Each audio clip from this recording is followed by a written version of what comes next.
What's going on, guys? It's Sean from diabeticfighter.com, and in this video I am going to give some tips to non-diabetics about diabetic etiquette. Alright, so you have a friend that's diabetic, maybe you're dating someone who you find out is diabetic. How do you act? What do you do? For some people this can be a little bit uncomfortable. They don't know much about the disease or how you have to manage it, and they get uncomfortable and awkward. So tip number one, don't be horrified when we break out our insulin or our glucometer to take an injection or check our blood sugar, okay? Especially when diabetics are first diagnosed, it's very uncomfortable. You feel very self-conscious. I remember when I was first diagnosed, if Renee, my fiance, would have my glucometer, I would, be super embarrassed to get it from her. She'd be like hiding it like we're smuggling contraband or something.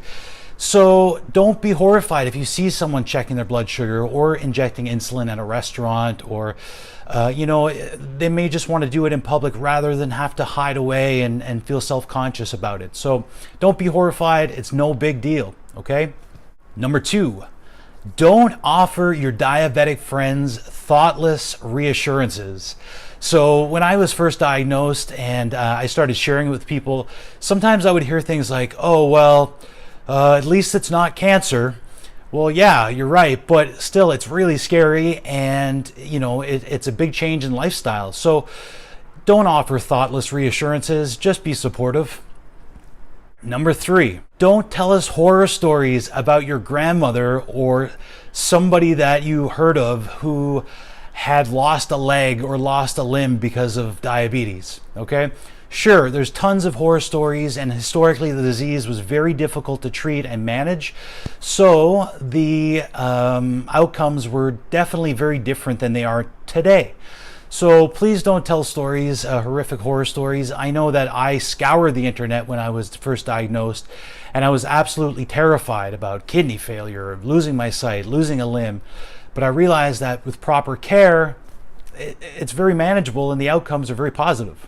Number four, don't give me advice about my eating or any other aspects about my care. Chances are you don't know more about nutrition than I do.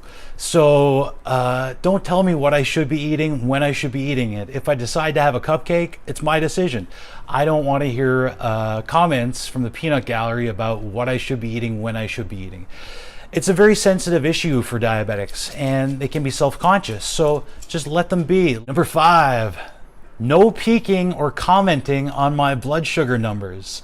When a diabetic is checking their blood sugar, treat it as if you're with a friend who's looking at their bank balance, or someone who is stepping on the scales to check their weight.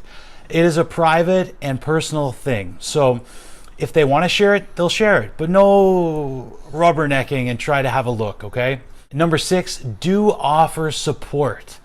Make sure your loved one or your friend knows that you're proud of them and you understand how difficult it can be, how frustrating it can be at times, how alone they can feel.